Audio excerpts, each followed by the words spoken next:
பகுபத உறுப்பிலக்கணம் அவங்க புத்தகத்துல இந்த வருஷம் எனக்கு 11 சொல்லுதான் இருக்கு. அந்த 11 சொல்லுல இருந்து கண்டிப்பா நமக்கு ஒரு சொல்ல பண்ணோம்.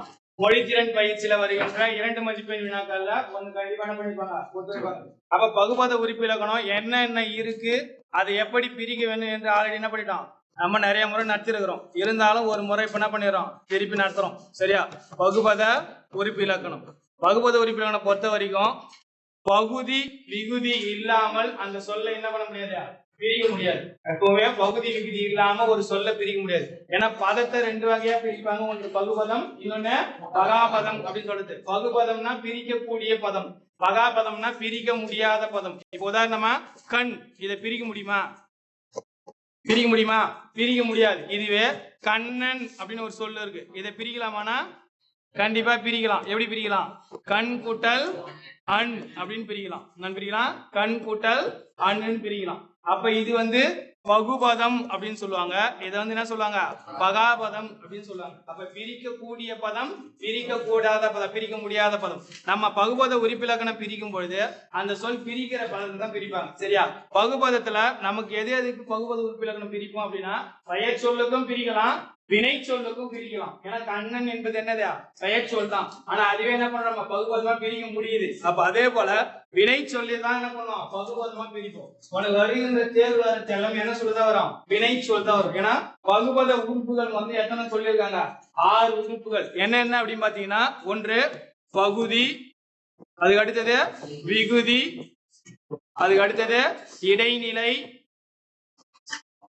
அதுக்கு அடுத்தது சந்தி, அதுக்கப்புறம் சாரியை, அதுக்கு அடுத்தது விகாரம். இது பகுபத உறுப்புகள் அப்படின்னு சொல்ற 6 உறுப்புகள். இந்த 6 உறுப்புகள் இல்லாம எழுத்து பேரு அப்படின்னு சொல்லிட்டு ஒண்ணு உண்டு. இது இப்பொழுது 10ஆம் வகுப்புல நமக்கு இல்ல, 11ஆம் வகுப்பு தான் உண்டு. சரி, அதனால இது நமக்கு தேவையில்லை. இருந்தாலும் உனக்கு பகுபத உறுப்புகள் மொத்தம் எத்தனை நம்ம சொல்றோம், 6 உறுப்புகள். இந்த 6 உறுப்புகள் எது எங்கெங்க வருதுன்னு தெரிஞ்சா நம்ம எந்த சொல் கொடுத்தாலும் என்ன பண்ணிடலாம், ஈஸியா பிரிச்சிடலாம். இப்ப பகுதி அப்படின்னா என்ன, அது எங்க வரும் அப்படின்னு பாத்தீங்கன்னா, பகுதி என்பது ஒரு சொல்லை பிரிக்கும் பொழுது முதலில் வருவது பகுதி. ஒரு சொல்லை பிரிக்கும் பொழுது முதலில் வருவது பகுதி. 2வது பாயிண்ட் என்ன அப்படின்னா, இந்த பகுதி எப்பவுமே பொருள் தரணும். அந்த பகுதி என்ன பண்ணா, பொருள் தரணும். ஒரு சொல்ல பிரிச்சான்னு சொல்ல கண்டிப்பா என்ன பண்ணா, பொருளை தரக்கூடியதா இருக்கணும். 3வது ஏவல் வினையா இருக்கும், ஒரு ஆர்டர் போடுற போல இருக்கும். பகுதி என்பது என்ன பண்ணா, ஆர்டர் போடுறது போல இருக்கு. உதாரணமா படித்தான் அப்படின்னு ஒரு சொல்லு இருக்கு. இப்ப இதை நம்ம பகுபத உறுப்பிலக்கணமா பிரிக்கிறோம் அப்படின்னா, ஃபர்ஸ்ட் எதை பிரிப்போம், படி அப்படின்னு பிரிக்கிறோம். படின்னு சொல்லும் போது இதுனா கொஞ்சம் பொருள் தருதா, படி என்பது ஆர்டர் போற போல இருக்குதா. அப்போ ஒரு சொல்லை பிரிக்கும் பொழுது முதலில் வருவது பகுதி அப்படின்னு சொல்றோம். அந்த பகுதி என்ன பண்ணணும், பொருள் தரணும். அது ஏவல் வினையாக இருக்கும், இல்ல கட்டளையா படி அப்படின்னு நம்ம சொல்றோம் இல்லையா, ஆர்டர் போறோம் இல்லையா, அது போல வந்தா அதுக்கு என்னன்னு பேரு, பகுதி அப்படின்னு பேரு. 2வது பாத்தீங்க அப்படின்னா விகுதி அப்படின்னு சொல்லுவாங்க. இந்த விகுதி என்பது என்ன அப்படின்னா, ஒரு சொல்லை பிரிக்கும் பொழுது இறுதியில் வருவது விகுதி. எங்க வருவது, இறுதியில் வருவது. இப்ப உதாரணமா படித்தான், இதை பிரிக்கும் போது படி கூட்டல் இங்க இத்து இருக்குல்ல, அந்த இத்து அப்படியே போடுறோம். இந்த தா இருக்குல்ல, தா எப்படி பிரிக்கலாம், இத்து கூட்டல் ஆ அப்படின்னு பிரிக்கிறோம். இந்த இன்ன அப்படியே பக்கத்துல போடுறோம். சரியா? அப்ப ஒரு சொல்லை பிரிக்கும் பொழுது முதலில் வந்தால் அது பகுதி, அந்த சொல்லை பிரிக்கும் பொழுது இறுதியில் வந்தால் அதுக்கு என்ன பேரு, விகுதி அப்படின்னு பேரு. எப்பவுமே விகுதி தான் நமக்கு உணர்த்தும். என்னென்ன உணர்த்தும் அப்படின்னு பாத்தீங்கன்னா, 1 திணை, 2வது பால், 3வது எண், 4வது இடம். இந்த 4ஐயும் உணர்த்தும். திணை, பால், எண், இடம், இந்த 4 என்ன பண்ணா ஒரு விகுதியானது உணர்த்தும். இங்க ஆண் அப்படின்னு முடியுது, என்ன திணை, என்ன திணை குறிக்குதா, உயர்திணை குறிக்குது. சரியா? என்ன பால் குறிக்குது, ஆண்பாலை குறிக்குது. என்ன எண், என்ன உண்மையா பன்மையா, எதை குறி, படித்தான் சொல்லும் போது யாரை குறிக்கும், ஒருவனை தான் குறிக்கும். அடுத்தது இடம், தன்மையா முன்னிலையா படர்க்கையா, படர்க்கை இடத்தை குறிக்கும். அப்ப விகுதியானது திணை, பால், எண், இடம் ஆகியவற்றை என்ன பண்ணா உணர்த்தி நிற்கும். அப்ப விகுதி எங்க வரும், ஒரு சொல்லை பிரிக்கும் பொழுது இறுதியில் வருவது எது, விகுதி. அது என்ன பண்ணா, திணை, பால், எண், இடம் ஆகியவற்றை ஏதேனும் ஒன்றை கொண்டு முடியலாம், இல்ல 4மே என்ன பண்ணா வெற்று வரும். சரியா? அதுக்கு அடுத்ததா இருக்கிறது இடைநிலை அப்படின்னு சொல்றது. அதுக்கு அடுத்ததா இருக்கிறது இடைநிலை.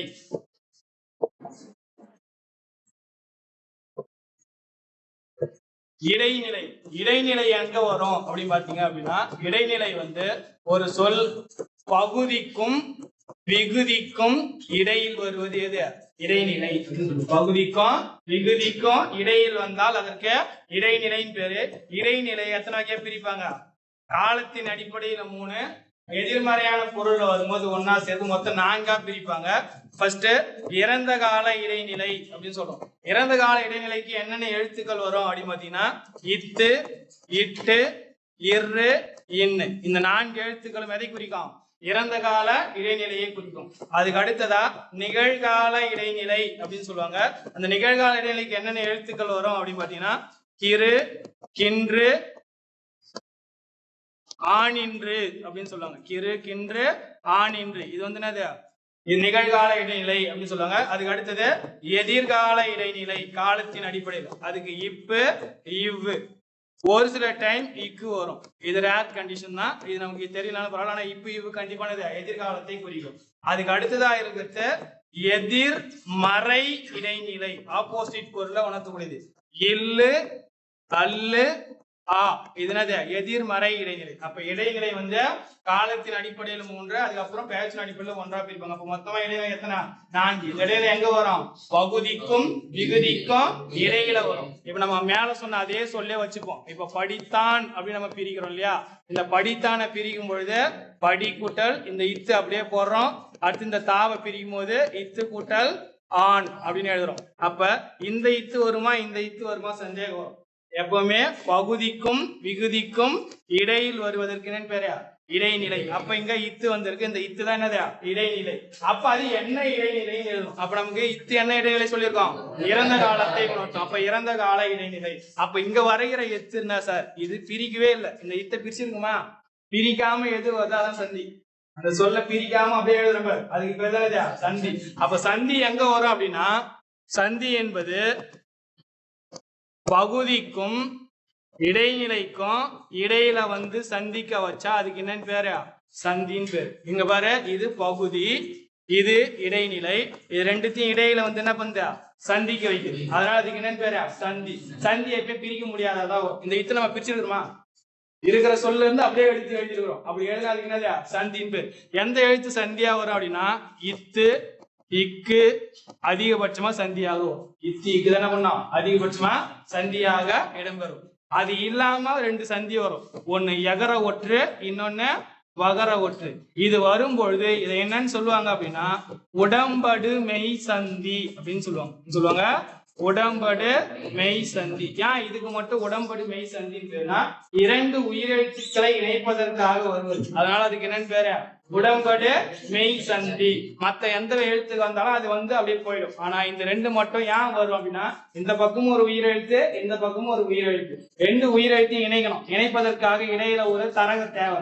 அந்த தரகராக செயல்படக்கூடிய எழுத்துக்கள் எது? இந்த எகர ஒற்றம், வகர ஒற்றம். அதனாலதான் இதுக்கு என்னன்னு பேரு? உடம்படு மெய் சந்தி அப்படின்னு சொல்லுவாங்க. அப்ப சந்தி எங்க வரும் அப்படின்னா, பகுதிக்கும் இடைநிலைக்கும் இடையில் வந்தால் அதற்கு என்னன்னு பேரு? சந்தி அப்படின்னு பேரு. கடைசி இருப்பது எது? சாரியை. சாரியை எங்க வரும் அப்படின்னு பாத்தீங்க அப்படின்னா, சாரியை வந்து விகுதிக்கும் இடைநிலைக்கும் இடையில வரும். விகுதிக்கும் இடைநிலைக்கும், சரியா? இடைநிலைக்கும் விகுதிக்கும். இப்ப உதாரணமா வந்தனன் அப்படின்னு ஒரு சொல்லு இருக்குன்னு வச்சுக்கோ. வந்தனன் இது எப்படி பிரிக்கலாம்? வந்தனன் எப்படி பிரிக்கலாம்? ஃபர்ஸ்ட் பகுதி என்ன பண்ணோம்? பொருள் சொன்னோம். பொருள் தர மாதிரி பிரி பார்ப்போம். வா, அவ்வளவுதான். என்னது? வா. அப்ப இங்க குறில் வா தான் இருக்கு. அந்த குறில் வா என்ன பண்ணிட பிராக்கெட்ல போட்டு வா. இப்ப அடுத்த எழுத்துனா இருக்கா? இந்து. இந்து வந்தாலே கண்டிப்பா என்ன எழுத்து வரணும்? இத்து வரணும். இந்து என்ன பண்ணிடணும்? பிராக்கெட்ல போட்டு. சரியா? அடுத்து தா இருக்கு. தாவை எப்படி பிரிக்கலாம்? இத்து கூட்டல் ஆ. இங்க நே இருக்கு. நேவை எப்படி பிரிக்கலாம்? இன்னு கூட்டல் ஏ. இந்த எண்ணு அப்படியே போட்டு. இதான் வந்தனன் அப்படின்னு பிரிக்கணும். சரியா? அப்ப முதலில் ஒரு சொல்லை பிரிக்கும் பொழுது முதல்ல வருவது எது? பகுதி. அப்ப வா என்பது எது? பகுதி. ஒரு சொல்லை பிரிக்கும் பொழுது இறுதியில் வருவது எது? விகுதி. எண் என்பது எது? விகுதி. அதுக்கப்புறம் அது என்ன எண்ணு? அது தன்மை பகுதியா, ஆண்பால் வினை முற்று விகுதியா, பெண்பால் வினை முற்று விகுதியா, அதுக்கப்புறம் பார்த்துக்கலாம். ஆனா ஒரு சொல்லை பிரிக்கும் போது முதலில் வந்தால் பகுதி, இறுதியில் வந்த பேரு விகுதி. பகுதிக்கும் விகுதிக்கும் இடையில் வந்தால் அதற்கு என்னன்னு பேரு இடைநிலை அப்படின்னு பேரு. அப்ப இந்த இத்து என்ன இடைநிலை? இறந்த கால இடைநிலை. அடுத்தது பகுதிக்கும் இடைநிலைக்கும் இடையில் வந்து சந்திக்க வைத்தால் அதுக்கு என்னன்னு பேரு சந்தி. அது இத்து என்பது என்னது சந்தி. அடுத்தது சாரி என்ன சொன்ன? இடைநிலைக்கும் விகுதிக்கும் இடையில வந்தால் அதுக்கு என்னன்னு பேரு சாரியை அப்படின்னு பேரு. அப்ப அன் என்பது என்ன? சாரியை. சரியா? ஒரு 5% சந்தி வர வேண்டிய இடத்துல எது வரும்? சாரியை வரும். அப்படி சாரியை வருதுன்னா அது உயிர்மை எழுத்தாக வரும். புள்ளி பெற்று வராது. என்னவா வரும்? உயிர்மை எழுத்தாக வரும். அப்படி வந்தா அதுக்கு என்னன்னு பேரு சாரியை அப்படின்னு பேரு. விகாரம் எங்க வரும் அப்படின்னு பாத்தீங்கன்னா பகுதியில வரலாம், சந்தியில வரலாம், சாரியில வரலாம், இடைநிலையில வரலாம், எல்லா இடங்களையும் வரும். இப்போ உதாரணத்துக்கு இதுலயே இந்த சொல்லி எடுத்துக்கோ. வா வா என குறுகியது விகாரம், இத்து இந்தானது விகாரம். சரியா? அப்ப இது போல எந்த விகாரம் வந்து எத்தனை முறை வேணாலும் வரலாம். ஆனா பகுபத உறுப்பிலக்கணம் பிரிக்கும் பொழுது மற்ற உறுப்புகள்லாம் ஒரு முறைதான் வரணும். மற்ற உறுப்புகள் எத்தனை முறை தான் வரலாம்? ஒரு முறைதான் வரணும். ஆனா விகாரம் என்பது ஒரு முறை வரலாம், 2 முறை வரலாம், 3 முறை கூட வரலாம். ஆனா மற்ற உறுப்புகள் எல்லாமே ஒரு முறை. பகுதினா ஒரு முறை தான் வரும், விகுதினா ஒரு முறை தான் வரும், சந்தினா ஒரு முறை தான் வரும், சாரினா ஒரு முறை தான் வரும். வரலாம், வராம போகலாம். ஆனா பகுதி விகுதி இல்லாமல் அந்த சொல்ல என்ன பண்ண முடியாது? பிரிக்கவே முடியாது. சரியா? அப்ப இதான் என்னது பகுபத உறுப்பிலக்கணம் பார்த்தது. இதுல முதலாவதாக நம்ம புத்தகத்துல இருக்கிற ஒவ்வொரு சொல்லுக்கு என்ன பண்றோம்? இப்ப பகுபத உறுப்பிலாம் பிரிக்க போறோம். இப்ப அன்னை மொழியால இன்டீரியலா தான் இருக்கும். முகிழ்த்த அப்படின்ற ஒரு சொல். முகிழ்த்த, முகிழ்த்த நறுங்கனியே அப்படின்னு கொடுப்பாங்க. அது இன்டீரியலா கேட்டிருப்பது, அது தெளிவா தெரிஞ்சுப்போம். இப்ப முகிழ்த்த எப்படி பிரிக்கலாம்? முகிழ், இந்த இத்து பிரிக்கல, அந்த இத்து என்ன பண்றேன் நானு அப்படியே எழுதுறேன். இத்து இந்த தாவை பிரிக்கிறோம். இத்து கூட்டல் ஆ அப்படின்னு பிரிக்கிறோம். இதான் முகிழ்த்த பிரிக்கிறோம். பிரிச்சதுக்கு உனக்கு போர்டு எக்ஸாம் எத்தனை மார்க் கொடுத்துருவாங்க? அரை மதிப்பெண் கொடுத்துருவாங்க. சரியா பிரிக்கிற அப்படின்னா உனக்கு எத்தனை மார்க்? அரை மதிப்பெண் கொடுத்துருவாங்க. மீதி இருக்கிறது கரெக்டா எழுதிச்சு அப்படின்னா 1.5 மதிப்பெண். மொத்தமா சேர்த்து எத்தனை மதிப்பெண்? 2 மதிப்பெண் கொடுத்துருவாங்க. இப்ப முகிழ், முகிழ் என்ன வரும்? பகுதி. நான் இந்த இத்த பிரிக்கவே இல்லை, பிரிக்காம இருக்கிற இல்லையா, அதுதான் சந்தி. நீ ஃபர்ஸ்ட் எடுத்த உடனே இடைநிலைன்னு எழுதக்கூடாது, ஞாபகம் வச்சுக்கோ. அந்த இத்து ஃபர்ஸ்ட் வரைக்கும் இந்த இத்துனது சந்தி. அந்த இத்தை நான் பிரிச்சேன், அதனால அந்த இத்துனா இடைநிலை, இறந்த கால இடைநிலை.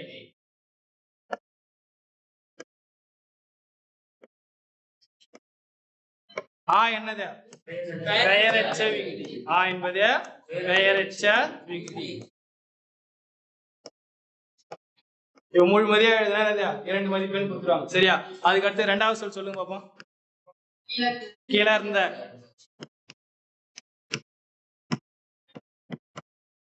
இது எப்படி பிரிக்கலாம்? கிளர் ஃபர்ஸ்ட் கிளர். இங்க இந்து வருதுன்னா கண்ண மூடி என்ன பண்ணிடலாம்? இத்து போட்டுடலாம். இந்த பிராக்கெட்ல போடு. இந்த தாவை எப்படி பிரிக்கலாம்? இத்து கூட்டல் ஆ. இதுதான் கிளர்ந்த. சரியா? இப்ப கிளர், கிளர் என்னது? பகுதி. ஃபர்ஸ்ட் இத்து போடுறோம். இத்து என்னது? சந்தி. இத்து இந்த ஆனது, ஆனதுன்னு போன நிறைய பேர் நான் பக்கத்துல துணைக்கால் போடக்கூடாது. சரியா? இத்து இந்த ஆனது விகாரம். அந்த இத்து என்னது? இறந்த கால இடைநிலை. நிறைய பேர் என்ன பண்ணிடுற, இதை முடிச்சிட்டு உடனே இங்க போயிடுற, இந்த இத்தை விட்டுற. அது வித்தவரோட ஒவ்வொரு எழுத்தையும் தனியா எழுதணும். அப்ப இத்துனது இறந்த கால இடைநிலை. ஆ வந்து பெயரச்ச விகுதி.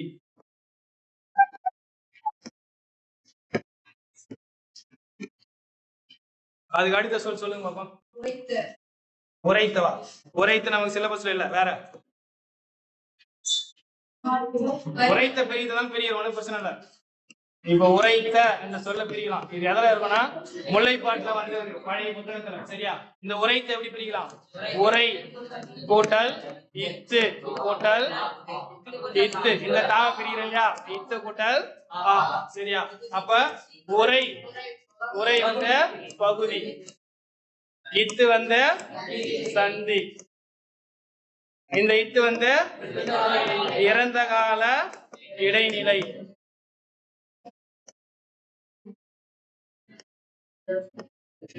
என்ன விகுதியா? பெயரச்ச விகுதி. இது இப்ப சிலபஸ்ல இல்ல, ஏன்னா முல்லைப்பாட்டு நமக்கு என்ன பண்ணிட்டாங்க, எடுத்துட்டாங்க. அதனால அந்த சொல்ல நமக்கு இல்ல. இருக்குதா? இது ஓகே. அதுக்கு அடுத்து 4வது சொல் சொல்லுங்க. அடுத்து சொல்ல வருக. வருக எப்படி பிரிக்கலாம்? வா பிராக்கெட் என்ன பண்ணலாம்? வரு. காவை பிரிக்கலாமா? பிரிய கூடாது. ஏன் காவை பிரிக்க கூடாதுன்னா கா என்பது வேங்கோல் வினை முற்று விகுதி. அது வாழ்த்துதல், வேண்டுதல், வைதல் என்கின்ற பொருள்ல வரும். அதனால அந்த காவை இக்கு கூட்டலாம் என்ன பண்ணக்கூடாது? பிரிக்க கூடாது. இப்போ வா என்பது என்னது? பகுதி. வா வரு ஆனது விகாரம். கா வேங்கோல் வினைமுற்று விகுதி.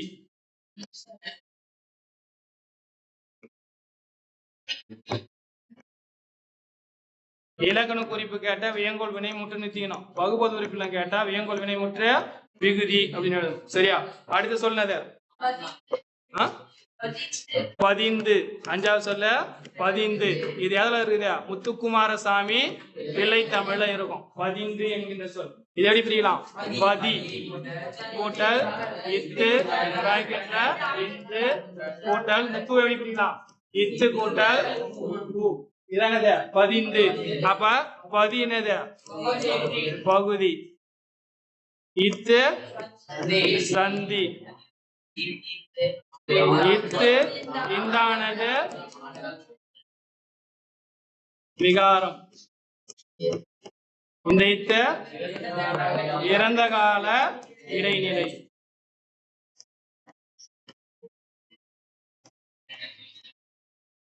ஊ என்ன விகுதி?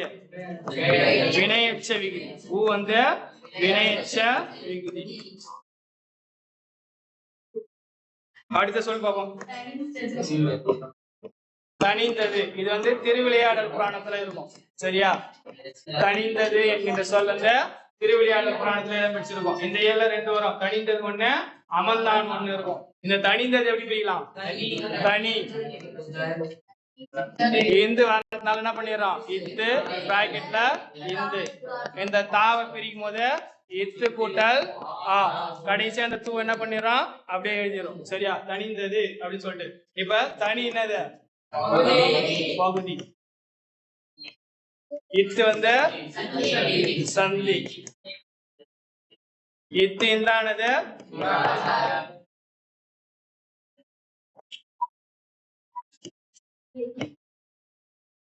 இந்த இத்துனது இறந்த கால இடைநிலை. நிறைய பேர் என்ன நினைப்பா அப்படின்னா ஆவை பார்த்தோன்னு என்ன எழுதிரும்? பெயரச்ச விகுதின்னு எழுதிரும். லாஸ்ட் வரதுதான் விகுதி. அப்ப ஆ என்பது சாரி. அப்ப ஆ என்பது சாரியை. தூ என்பது படற்கை ஒன்றன்பால் வினைமுற்று விகுதி. படற்கை ஒன்றன்பால் வினைமுற்று விகுதி. ஞாபகம் வச்சுக்கோ. ஆ பார்த்த உடனே நிறைய பேர் வினையச்ச விகுதி இல்ல பெயரச்ச விகுதி எழுதிட போறேன். எழுதக்கூடாது. சரியா? ஒரு சில நேரங்கள்ல ஆ வினையச்ச விகுதியா வரும். அது அடுத்து வருகின்ற சொல்லை பொறுத்தது. சரியா? ஞாபகம் வச்சுக்கோ. அடுத்த சொல்லு அமர்ந்தான். அமர்ந்தான் எப்படி பிரிக்கலாம்?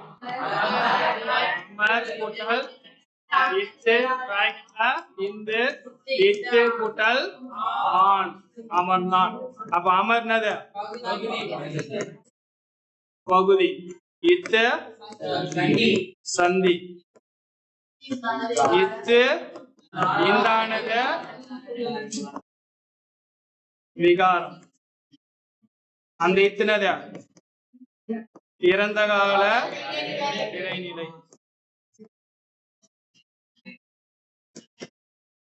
ஆண் என்பது என்னது? ஆண்பால் வினைமுற்று விகுதி.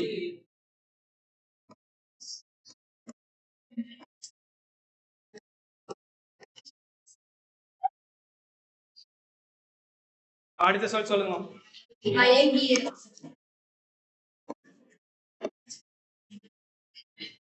எத்தனாவது சொல்லுங்க? மயங்கிய எப்படி பிரிக்கலாம்? மயங்கு கூட்டல் இன் கூட்டல் இ கூட்டல் ஆ. இது என்ன சார் டிஃபரெண்டா இருக்கு இந்த சொல்லு அப்படின்னா ஃபர்ஸ்ட் மயங்கு இங்க ஈ இந்த ஏன் பிராக்கெட்ல போடுனா இந்த எண் என்ன பண்ணோம் புணர்ந்து கெட்டு போயிடும். இங்கேயும் இங்க ஈ இருக்கு, இங்க என்ன இருக்கு ஆ இருக்கு. ஈ என்பதும் உயிரெழுத்து, ஆ என்பதும் உயிரெழுத்து.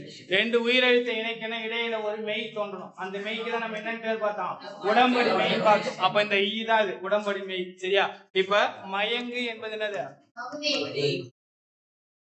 பகுதி. இன் என்பது என்னது இறந்த கால இடைநிலை. இறந்த கால இடைநிலை. அதுக்கப்புறம் அந்த இன் என்ன பண்ணிடுமா உணர்ந்த கெட்டு போயிடும். இன் உணர்ந்து கெட்டது அப்படின்னு கீழே எழுதணும் ஒரு லைன்.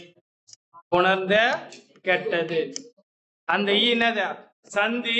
என்ன சந்தின்னு எழுதணும் உடம்படுமை சந்தி. ஆ என்பது என்னது பெயரச்ச விகுதி.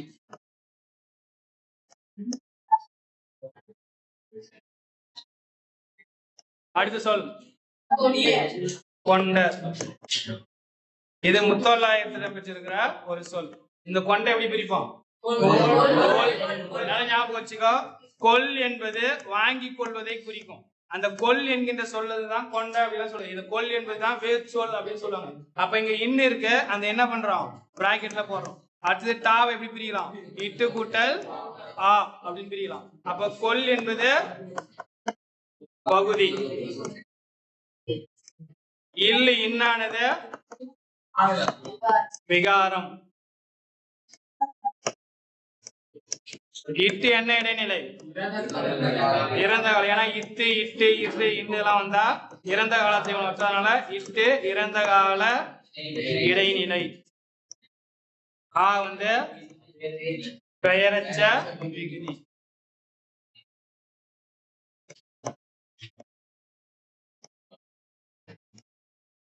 அடுத்து சொல்லு அரியேன். இது வந்து தேம்பாவணியில் இடம்பெறுகின்ற ஒரு சொல் அரியேன். அரியேன் எப்படி பிரிக்கலாம் அரி கூட்டல் கூட்டல் ஆ கூட்டல் ஏன் அப்படின்னு பிரிப்போம் அரியேன். சரியா?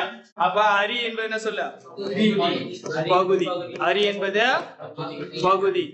ஈ என்பது என்னது ஏன்னா இங்க ரீ அப்படின்னு சொல்லும் போது ஈ என்கின்ற உயிரெழுத்து இருக்கு, இங்க ஆ என்கின்ற உயிரெழுத்து இருக்கு. இரண்டு உயிரெழுத்து இணைப்பதற்காக ஈ என்பது உடம்படிமை சந்தியாக இடம்பெறுகிறது. அதனால இங்க ஈ என்பது உடம்படு மெய் சந்தி. உன் புக்ல உடம்படி மெய் மட்டும் தான் கொடுப்பான், ஆனா எழுதணும் உடம்படி மெய் சந்தி அப்படின்னு சொல்லிட்டு. ஆ என்பது என்னது எதிர்மறை இடைநிலை உணர்ந்து கெட்டது. எதிர்மறை இடைநிலை உணர்ந்து கெட்டது. கெட்டு போயிடாது. சரியா? ஏன் கெட்டு போனா அந்த இடத்துல மெய் எழுத்துனது ஒரு சொல்ல இணைத்துட்டு கெட்டு போகுது. சரியான இடைநிலை எதிர்மறை இடைநிலை உணர்ந்து கெட்டது. ஏன் என்பது என்ன விகுதி தன்மை பொறுமை வினைமுற்று விகுதி.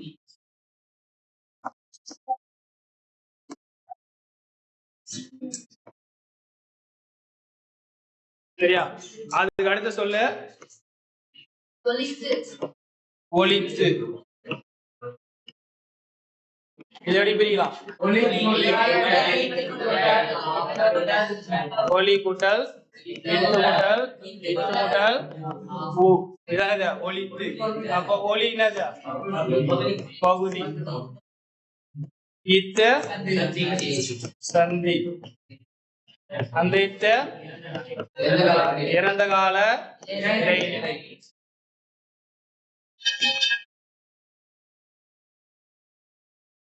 ஊ என்பது என்னது வினையச்ச விகுதி. சரியா?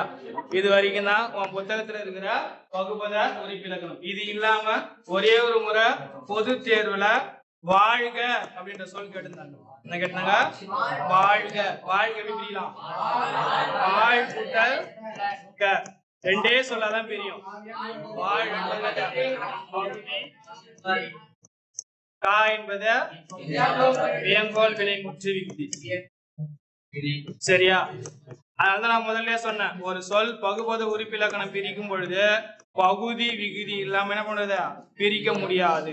இதுல பாரு வேற ஏதாவது வருதா இதுல சந்தி வராது, சாரி வராது, விகாரம் வராது, பகுதி விகுதி மட்டும்தான் வரும். அப்ப ஒரு சொல் பகுபத உறுப்பிலக்கணம் பிரிக்கும் பொழுது பகுதி விகுதி இல்லாமல் பிரிக்கவே முடியாது. சரியா? அப்ப வாழ் என்பது பிரிக்கும் போது வாழ் பகுதி கா வியங்கோல் வினைமுற்று விகுதி அப்படி சொல்றோம். அப்ப இந்த 12 சொல்ல இருந்து ஏதேனும் ஒரு சொல் நமக்கு என்ன பண்ணிடலாம், பொது தேர்வுக்கு கேட்கலாம். இதான் ஒட்டுமொத்தமா இருக்கிற பகுபத உறுப்பிலக்கணம் நமக்கு 10ஆம் வகுப்பு புத்தகத்துல இருப்பது. சரியா? நன்றி.